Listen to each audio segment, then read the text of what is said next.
Brenda, the driver, that was. Have to thank Fox Archive for that incredible print. It was completely spotless. Isn't it amazing to have like an action film where the hero doesn't have any smart lines? Just doesn't say anything, just walks off. How did the driver virgins enjoy that?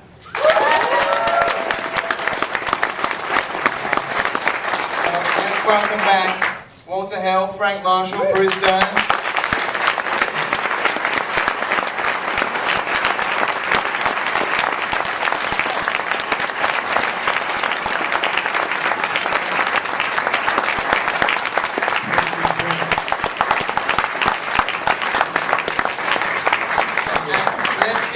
Ronnie Blakely, The Connection.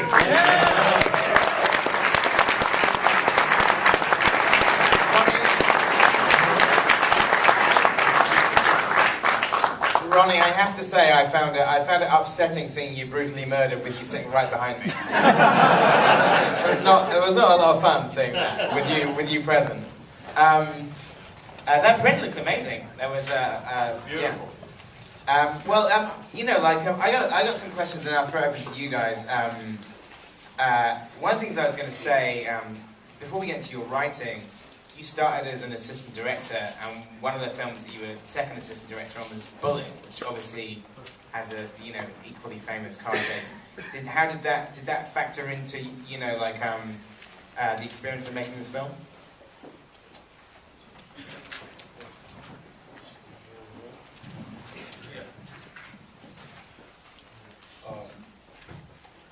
Well,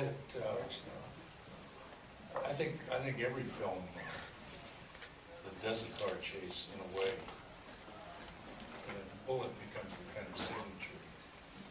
I'm sure you all saw the bit. We lost Peter Yates this last week, and I did work on the chase. I didn't really have anything to do with.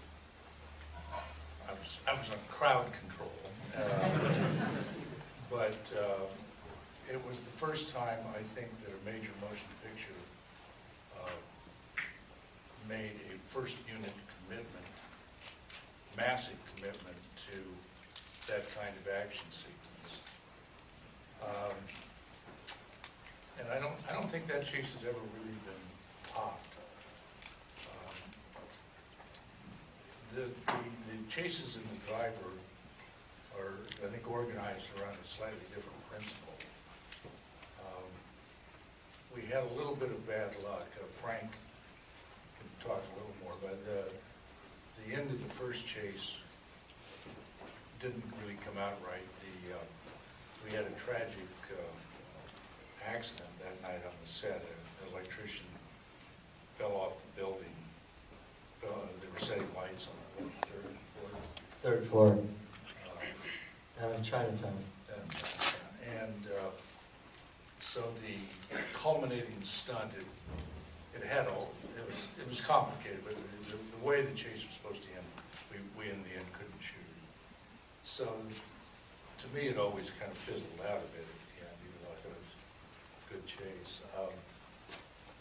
But I think, I learned about what you had to do to commit to car chases, building the mounts, shooting from inside out. In the old days, if I may be permitted to talk like an old fellow. When I was a kid, it was always pretty good. The car chases were always done by second units.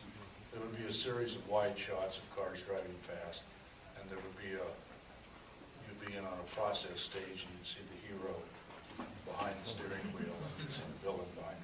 And that was the way they did it. And they did them, some were better than others. Don Siegel did a very good one in, what was it, Atlanta?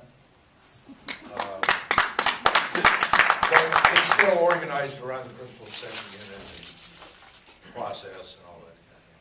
And Bullet made a commitment in another direction, and we've all benefited from that. I felt, I hadn't seen Peter quite a while, and he and I were not close, but think he did some very good things. And he made a marvelous commercial movie star movie in Bullet, and that's a real achievement. One of the things that's clear from watching this is that it's clear that the actors are in the car and the cars are going really fast, and that it doesn't look. I mean, the other trick that people would use, which she didn't seem to be using there, is like, undercranking. But that's one of the things that looks amazing in this chase, is it looks like you guys are really tearing around at some hairy speeds. We were. It was scary. We were young and we were reckless, but I think one of the interesting things when I look back now on it is that what Walter asked us to do was not to just do a car chase, but to tell the story in the car chase. So we actually went, and I remember doing these diagrams when we would find a location in downtown Los Angeles, where we'd do a diagram so we could see where the cars were going to go. It was very organized about the storytelling aspect of where the cars were going and what they were doing. And that, I think, was a new thing in those days. It just wasn't a car chase to have a chase. It was telling a story as well. And what was it like shooting in downtown Los Angeles in 1978? Well, I'd like Bruce to talk about this, because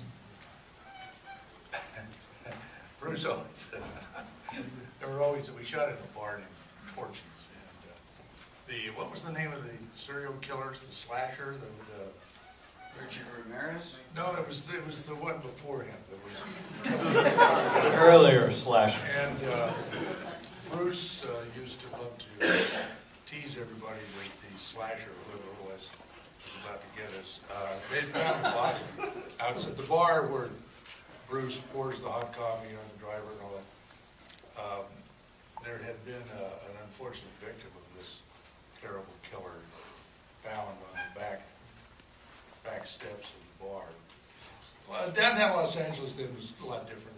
It's made a big comeback. In those days, it was pretty brutal down there, and Bruce and I used to have fun teasing each other about it. Obviously, I want to talk. I haven't seen Bruce in several years, and he is just such a favorite of mine. I just want to say you all know what a fine actor he is.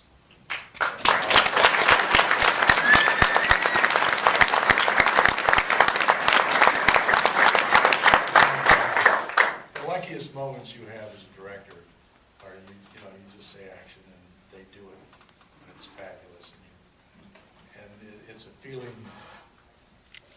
It's just a wonderful feeling to see really gifted people take something that you've constructed in some way and make it so much more.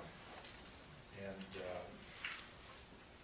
I had watched Bruce. Driver was the first time we worked together, and I had watched Bruce for years. He had worked a lot in low-budget films. He had worked a lot in American television, and he had done also some very fine upscale films too. But he always jumped out in the early days with the quality of his performance and personality and his commitment to the part. I think now, in some ways, we don't notice so much because the kind of actor that Bruce was and is now so often imitated or reproduced in some way. And it was such an unusual quality there was a kind of psychological density and reality that Bruce would bring to the most mundane of roles, and with a kind of his personal quirkiness would make it very special. And anyway, I just want to say thank you.